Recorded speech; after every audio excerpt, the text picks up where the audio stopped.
To call it a rough week for the Obama administration might be an understatement. As we have reported last week, a huge scandal broke when the IRS admitted to unfairly targeting Tea Party and liberty groups seeking nonprofit status.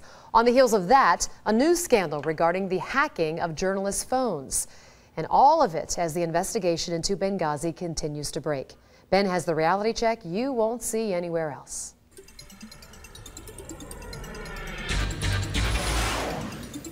Well, we'll deal with Benghazi in a reality check tomorrow, but tonight, the IRS and a scandal for the Justice Department. It was Reality Check who broke the IRS story over a year ago when Tea Party groups here in Ohio and 6 other states claimed the agency was targeting them, almost 2 years after they applied for nonprofit status.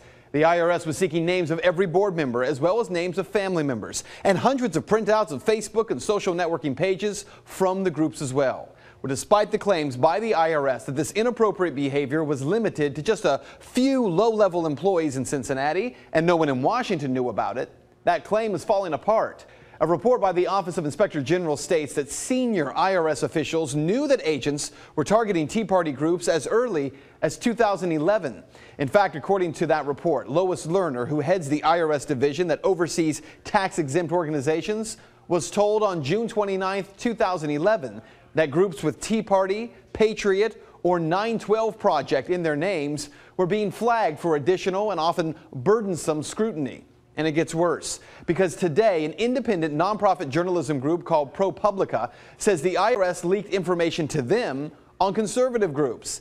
The Cincinnati office of IRS sent ProPublica applications or documentation for 31 groups. 9 of those applications had not yet been approved, meaning they were not supposed to be made public. I have ordered an investigation to be begun. The FBI is coordinating with the Justice Department to see if any laws were broken in connection with those matters related to the IRS.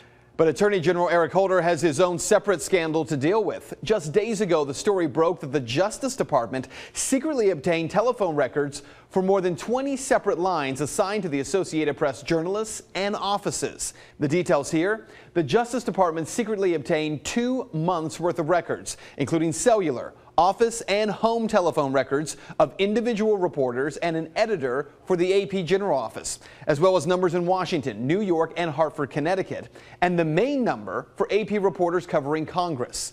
Attorney General Holder recused himself from this case a year ago, but had this to say today. But I'm confident that the people who are involved in this investigation, who I know for a great many years and who I've worked with for a great many years, followed all of the appropriate Justice Department regulations and did things according to DOJ rules. So what this means for you? Well, the IRS being used to target political enemies is really nothing new. Richard Nixon did it. Or an administration going after leaks, also not new. But what most of the media isn't telling you is that this president has gone after whistleblowers and leaks at an unprecedented rate. The New York Times reporting that President Obama has sought prosecution of whistleblowers more than every other president in history combined. And that is Reality Check. You can find the sources for this story on our website, fox19.com. And if you'd like to make your voice heard, head to Ben's Facebook page. You can find it by searching Ben Swann.